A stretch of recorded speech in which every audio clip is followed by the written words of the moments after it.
বলবো হিরো আলমকে বলবো, হিরো আলম কিন্তু আমার ফ্রেন্ড না, কিন্তু আমি বলবো এখনো, কারণ ওর জনগণ অনেক চিনে, রিয়ামনির থেকে ওকে বিশ্বের মধ্যে হিরো আলমকে চিনে। আমি চাবো হিরামনিকে ত্যাগ করার জন্য, ভুলে যেতে।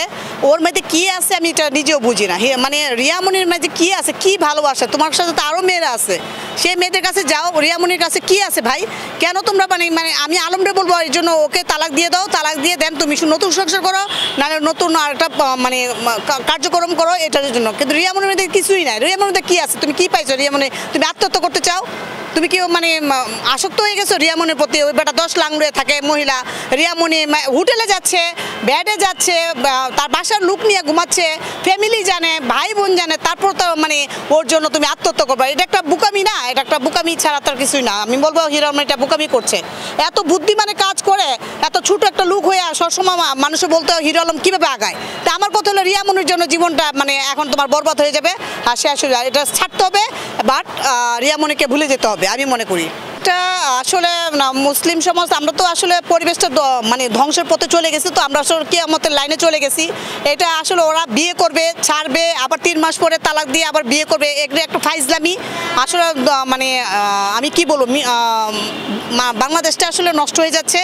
এগুলো শিক্ষার কোনো মানে ইয়ে নাই, ভালো শিক্ষার কিছু নাই, এগুলো বাজে হয়ে যেতেছে। আর বিশেষ করে হিরো আলম, রিয়ামনি, মামুন, লাইলা, এদের একটা ঝামেলা হয়ে যাচ্ছে।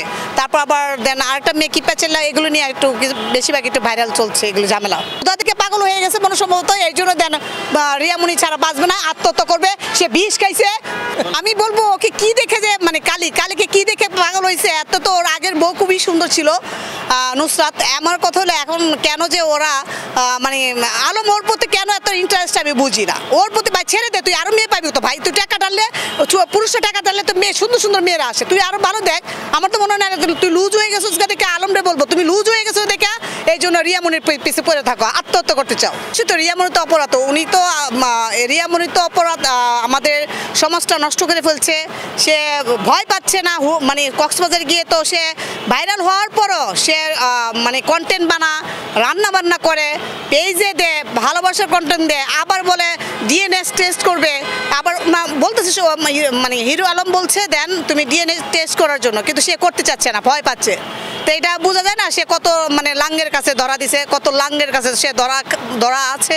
আমরা তো আসলে মিডিয়া জগৎটা ওদের জন্য তো আমরা চলতে পারতেছি না। দেন আমাদেরকে সবাই সমাজে বলতেছে দেন আসলে মিডিয়া জগৎটা খুবই খারাপ, মিডিয়া জগৎটা আসলে খুবই খারাপ। এর জন্য তো আমরা আমাদের আসলে অনেকেই ভালো ভাবতে পারতেছে না। আমরা যে ভালো ভালো কাজ করছি, আমরা যে ফ্রেশ কাজ করছি, তারপর দেন সবাই মনে করছে মিডিয়া জায়গাটা আসলে খুবই খারাপ। হ্যাঁ, মিডিয়া জগৎটা ভালো না, আর সব জায়গাতেই খারাপ।